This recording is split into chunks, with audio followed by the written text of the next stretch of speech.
అందరికీ నమస్కారం. Welcome to icon politics. నమస్కారం బాలకోటి గారు. నమస్తే శ్రీని గారు. సార్, 2-3 రోజులుగా సోషల్ మీడియాలో బాగా ప్రాచుర్యంలోకి పొందిన వార్త ల్యాండ్ టైటిలింగ్ యాక్ట్, భూ హక్కు చట్టం. ఇందులో ఫస్ట్లో ఏమనుకున్నారంటే ప్రతిపక్షాలు ప్రచారం అనుకున్నారు.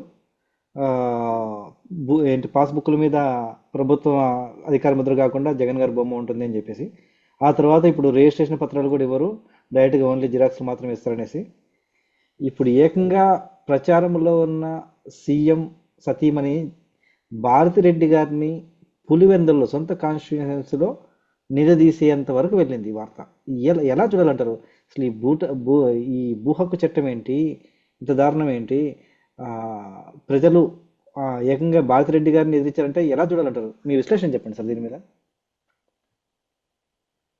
ఆంధ్ర రాష్ట్ర ప్రజలు బహుపరాకు చాలా అప్రమత్తంగా ఉండాలి. చాలా దుర్మార్గమైన వైఖరితో, దుర్మార్గమైన విధానాలతో జగన్మోహన్ రెడ్డి గారి యొక్క పరిపాలన, రాబో పరిపాలన గురించి కూడా ఆయన ఇప్పుడే చూపిస్తున్నాడు. ఏంటి శ్రీని గారు ఈ ఈ విపరీతమైన దుర్మార్గం? మీ ఆస్తి పత్రాల మీద, మీ ఆస్తి పత్రాలను మొత్తం కూడా ఒరిజినల్ పత్రాలు కూడా ప్రభుత్వం దగ్గర ఉంటాయంట. మీకు వాట్సాప్లోనూ మెయిల్లో జిరాక్స్ కాపీలు పంపుతారంట. అంటే ఒక భూమి కొన్నా, ఒక ఇల్లు కొన్నా, ఒక స్థలం కొన్నా, ఎలాంటి ఆర్థిక లావాదేవీ జరిగినా కొన్నవాడికి కానీ అమ్మినోడికి కానీ సంబంధం లేకుండా దానికి సంబంధించిన ఒరిజినల్ డాక్యుమెంట్లు మొత్తం కూడా ప్రభుత్వం దగ్గర పెట్టుకొని మనకు జిరాక్స్ పేపర్లు చేతికిస్తారంట. ఈ వైఖరి ఎక్కడన్నా ఉందా? నాకు తెలియకలుగుతున్న సీని గారు, ఏ రాష్ట్రంలోనన్నా ఉందా? నా స్వార్జితమైన ఆస్తిని ప్రభుత్వం దగ్గర పెట్టుకోవడం ఏంటి? ఇప్పటికే ప్రభుత్వం, ప్రభుత్వానికి సంబంధించి ప్రజాప్రయోగానికి సంబంధించిన భూముల మొత్తాన్ని కూడా సెజ్జల పేరు మీద లేదా వివిధ రూపాల పేరు మీద, ఆక్రమణల పేరు మీద లాగేసుకుంటుంది, దోపిడీ చేస్తుంది. కొండలు, భూములు, గుట్టలు, మట్టులు, చెరువులు, కాలువలు ఇవన్నీ కూడా లాగేసుకుంటున్నారు కదా, తినేస్తున్నారు కదా భూపకాసురులాగా. ఇసుకను కూడా బొక్కేస్తున్నారు కదా. ఇప్పుడు సొంత ఆస్తులను కూడా కబ్జా చేయటం ఏంటి? మరి ఈ పరిణామం ఎక్కడ పోతుంది? పైగా ప్రతి దాని మీద ఫోటో. అసలు ఇదేం వైఖరండి? ఇప్పుడు కుల ధృవీకరణ పత్రం మీద ముఖ్యమంత్రి గారి ఫోటో, పట్టాదారు పాస్ పుస్తకం మీద ముఖ్యమంత్రి గారి ఫోటో, ఎకనామికల్ సర్టిఫికెట్ మీద ఫోటో, జనన ఈ మరణాలు. బర్త్ సర్టిఫికెట్ మీద ఫోటో, జనన మరణాల అసలు ఏంటి సార్ ఇది? అసలు ప్రజలు ఏం ఆలోచిస్తున్నారు? ఇప్పుడు ఆఖరికి మన సర్నేమ్ను కూడా మార్చేస్తారేంటి? ఇంటి పేర్లు, అయ్య పేరు కూడా మారుస్తారా? అయ్య పేరు, అమ్మ పేరు కూడా ఇలా పేర్లు పెడతారేంటి? పోతుల బాలకోటని తీసేసి ఎదుగింటి బాలకోటని పెడతారేంటి? Pothula Balakotayya son of Sarvayya, Pothula Balakotayya son of YS Rajasekhara రెడ్డిని పెడతారేంటి? అది ఈ ఈ విచిత్రం ఏందండి? ఎవడబ్బ సొమ్ము, ఎవడబ్బ జాగీరు? ఇది ప్రజాస్వామ్యమేనా? ఈ న్యాయస్థానాలు కూడా ఎట్టు నేను న్యాయస్థానాలు వేశాను సార్. మా కుల ధృవీకరణ పత్రాల మీద, ఎస్సీ ఎస్టీ కుల ధృవీకరణ పత్రాల మీద అంబేద్కర్ గారే ఫోటో వేసుకోవాలా? అంబేద్కర్ గారి ఫోటో వేసుకోలేదండి. 16 మంది ముఖ్యమంత్రులు మారితే ఏ ముఖ్యమంత్రి ఫోటో వేసుకోవాలా? ఆఖరి రాజశేఖర రెడ్డి గారు కూడా వేసుకోవాలా? ఈ మహానుభావుడు ఏంటంటే మా కుల ధృవీకరణ పత్రం మీద ఆయన ఫోటో వేయటం? మూడు సింహాల రాజ్యసభ ఉండాల్సిన చోట, ఆంధ్రప్రదేశ్ రాజముద్ర ఉండాల్సిన చోట ఏం ఫోటో వేయటం ఏంటి? నేను కోర్టులో దాన్ని సవాల్ చేశా. ఆ కోర్టు ఏమో ఆ శాఖల అధికారులకు నోటీసులు ఇచ్చుకుంటూ మీరు ఎందుకు వేశారు? పైపచ్చు పుట్టంతో పాటు నవరత్నాల లోగో, సీని గారు, ఒక రాజకీయ ప్రచార లోగో, నవరత్నాల లోగోని కుల ధృవీకరణ పత్రాల మీద వేసింది. ఆ కుల ధృవీకరణ పత్రాలను పట్టుకొని ఇప్పుడు ప్రతిపక్ష పార్టీ నాయకులు కూడా రిజర్వ్డ్ అసెంబ్లీ నియోజకవర్గాల్లో నామినేషన్లు వేశారు. అంటే వైకాపా ఎజెండాతో వేశారు వీళ్ళు కూడా. పరిష్కారాలు లేవు. ఈ ఈ ఫోటోల పిచ్చి, ఈ రంగుల పిచ్చి. మీరు కార్యాలయం చూసారు కదా, సచివాలయ కార్యాలయం రంగులు వేశాడు. దాదాపు 2000 కోట్ల రూపాయలు ఖర్చు పెట్టారంట. కోర్టు తప్పుపట్టింది.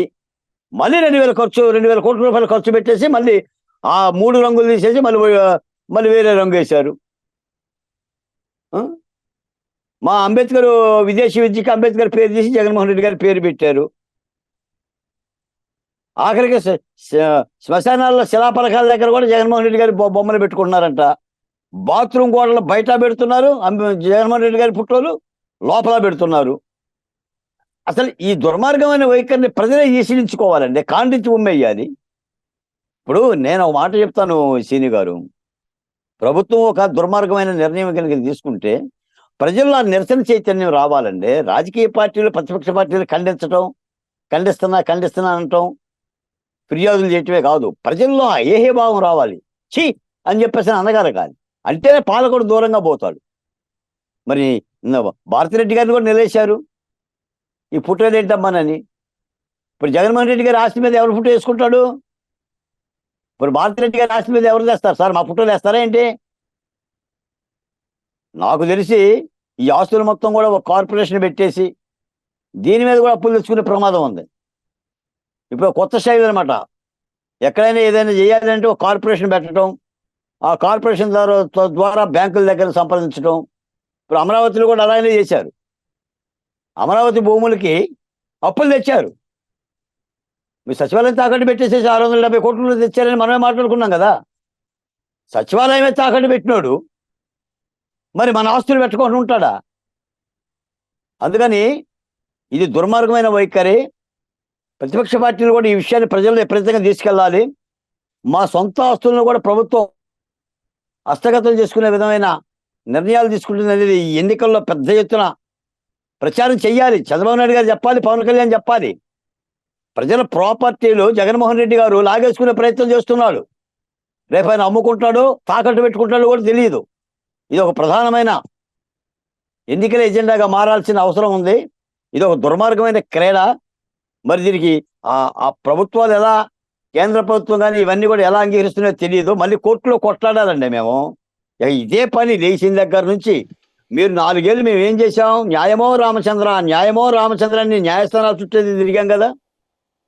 అమరావతి రైతులు కానీ, విశాఖ ఉక్కు కార్మికులు కానీ, సోషల్ మీడియాలో పోస్టులు పెట్టిన వాళ్ళు కానీ, జర్నలిస్ట్ అంకబాబు గారు కానీ, రంగనాయకమ్మ కానీ, అత్యాచారాలకు గురైన వాళ్ళు కానీ, పోలీస్ కేసులు పెట్టబడిన వాళ్ళు కానీ, నాలాంటి వాళ్ళు హౌస్ అరెస్టులు అయిన వాళ్ళు కానీ ఎక్కడ పోయామేమో? కోర్టుల మీదే కదా ఆధారపడింది. అప్పుడు ప్రతిపక్ష పార్టీలు కూడా ఆంధ్ర రాష్ట్రంలో లేవు కదా, వాళ్ళకి లేదు కదా రక్షణ. అందరం కోర్టులే కదా. మళ్ళీ అటువంటి పరిస్థితిలోకి వెళ్ళిపోతుంది. కాబట్టి తప్పనిసరిగా కూటమి పార్టీలు ఈ యొక్క రిజిస్ట్రేషన్ దస్తావేజులను ప్రభుత్వం చేస్తున్న ఈ రిజిస్ట్రేషన్ కుట్రలని, ప్రభుత్వం ఆధీనంలో తీసుకుంటున్న ఈ జీవాలని, దీన్ని ప్రజల్లో పెద్ద ఎత్తున తీసుకెళ్లాల్సిన అవసరం ఉంది. రాష్ట్ర ప్రజలు కూడా ప్రభుత్వం యొక్క ఈ దుర్మార్గాలని, ఈ వైఖరిని కూడా పసిగట్టాలి. ఏదో అమ్మబడిస్తున్నారు, తుమ్మబడిస్తున్నారు అని చెప్పేసి ఈ అమ్మబడి తుమ్మబడి అని చెప్పేసి సంక్షేమ పథకాలు మాయ మరీ ఎక్కువైపోయింది సీని గారు. అసలు ఇది చెప్పడానికి కూడా చాలా ఇబ్బంది అవుతుంది. మన అమ్మఒడి 15,000 ఇచ్చా, రేపు నేను వస్తే 17,000 ఇస్తా అంటే 2,000 పెంచుతా. ఈ ప్రజల సొమ్ము ప్రజలకు ఇవ్వటానికి సంబంధించి దీన్ని వాళ్ళ ఎన్నికల ప్రచారంగా వాడుకోవటం, మా డబ్బులు మాకిచ్చి, నా డబ్బులు నాకు ఇచ్చి. అందుకని ఇవన్నీ కూడా రాష్ట్ర ప్రజలు చైతన్యవంతంగా ఎదుర్కోవాలి. తప్పనిసరిగా ప్రతిపక్ష పార్టీలు కూడా ఈ ఎన్నికల్లో ఈ యొక్క రిజిస్ట్రేషన్ యొక్క కుట్రను కూడా ప్రజల్లో తీసుకెళ్లాల్సిన అవసరం ఎంతైనా ఉంది సీని గారు. ధన్యవాదాలు సార్. మరి మీరు చెప్పినట్టు ప్రజలు ఖచ్చితంగా ఈ విషయంలో బహుపరాగ్గానే ఉండాలి. ఎందుకంటే ఎప్పటి నుంచో వస్తున్న, తాతల నుంచి వస్తున్న సొమ్ము, దానికి ఇప్పుడు పేపర్లు అవన్నీ చూపించాలి, డాక్యుమెంట్స్ చూపించాలి, 100 ఏళ్ళ నుంచి వస్తున్న డాక్యుమెంట్స్ అంటే అవన్నీ కుదరవు. సర్వేల ఇప్పుడు కనీసం సర్వే చేయాలన్నా కూడా చాలా ఇబ్బంది అటువంటి పాత భూములని. ఇప్పుడు ఆ భూములన్నీ ఇప్పుడు ఎవరో వచ్చి నాది అంటే వాళ్ళకి ఇచ్చేయడం అంతే. దాన్ని ప్రూవ్ చేసుకోవాల్సిన బాధ్యత ఓనర్ది. సర్వేలు కూడా కాదు సీని గారు. ఇప్పుడు మీరు ఒక ల్యాండ్ కొన్నారు, మీరు ఒక ల్యాండ్ కొన్నారు, మీరు నా డబ్బులు కట్టారు, నేను మీకు ల్యాండ్ అమ్మాను. మీరు ఆ ల్యాండ్ కొన్నట్టుగా మీకేంటి ఆధారం? రిజిస్ట్రేషన్ ఆఫీసులో ఆ దరఖాస్తులు మీ దగ్గర ఉండాలి. ఆ దరఖాస్తులు మీ దగ్గర ఉంటే తిరిగి మీరు దాన్ని మళ్ళీ విక్రయించుకోవటానికి కానీ, లేదంటే ఇది నా ఆస్తి అని భావించడానికి అవకాశం ఉంటుంది. ఈ దరఖాస్తులు, ఈ రిజిస్ట్రేషన్ పత్రాలు ప్రభుత్వం దగ్గర ఉండటం ఏంటండి? మీ దగ్గర జిరాక్స్లు ఉండటం ఏంటండి? జిరాక్స్లు ఒరిజినల్ ఎట్ట అవుతాయి? జిరాక్స్లు ప్రామాణికం ఎట్ట అవుతాయి? ఇది జరుగుతున్న కుట్ర. జిరాక్స్ ఎంతసేపు సార్ మార్చేది? ఒరిజినల్ అంటే మార్చలేరు, మార్చడం ఈజీ కాదు. జిరాక్స్ ఎంతసేపు మార్చడం? ఎవరి పేరు? అసలు జిరాక్స్ ప్రామాణికం కాదు కదా సీని గారు. జిరాక్స్ ప్రామాణికమే కాదు కదా. నువ్వు డబ్బులు కట్టి లక్షల రూపాయలు, కోట్ల రూపాయల ప్రాపర్టీ నీ ఇల్లు అమ్మిన తర్వాత ఆ దస్తావేజు నీ దగ్గర ఉండాల్సింది. అసలు ఏమండి, జగన్మోహన్ రెడ్డి గారు వచ్చిన తర్వాతే ఈ రాష్ట్రంలో ఇవన్నీ వచ్చినాయేంటి? ఇప్పుడు నిన్న ఒక మాట విన్నా, ఏదో జగన్మోహన్ రెడ్డి గారు వచ్చిన తర్వాత ఆంధ్రప్రదేశ్ జనం అన్నం తింటున్నారేంటి, బో తింటున్నారేంటి? అంతే కదా సార్. ఇలా మారిపోయింది. ఈయన అంటాడు, నేను వచ్చిన తర్వాత గ్రామ సచివాలయ వ్యవస్థ వచ్చింది, గాంధీజీ కళ అంటే సచివాలయం తెచ్చేసేస్తే గ్రామ స్వరాజ్యం వచ్చినట్ట. అంతకుముందు లేదా గ్రామ స్వరాజ్యం? అంటే నువ్వు వచ్చినాకే పథకాలు వచ్చినాయా? నువ్వు వచ్చినాక బోవ తింటున్నారా? నువ్వు వచ్చినాక గుడ్డ కట్టుకుంటున్నారా? ఈ విధమైన విపరీతమైన ధోరణి అయిపోయిందండి. 16 మంది ముఖ్యమంత్రులు గత ప్రభుత్వాలు చేయని కూడా నేనే బటన్ నొక్కిచ్చా. ఈ విధమైన ఓ ధోరణి, ఇది ప్రజాస్వామ్యంలో సరైన పద్ధతి కాదు. అందుకని దేనికైనా సరే ఒకటే సార్, ప్రజల్లో చైతన్యం ఉంటే ఇటువంటి పోకడలు ఉండవండి. ప్రజల బానిసల్లాగా తానా తందానని చెప్పి చప్పట్లు కొట్టేంత వరకు హైదరాబాద్లో కూర్చొని చాలా మేధావులు ఇదే పని.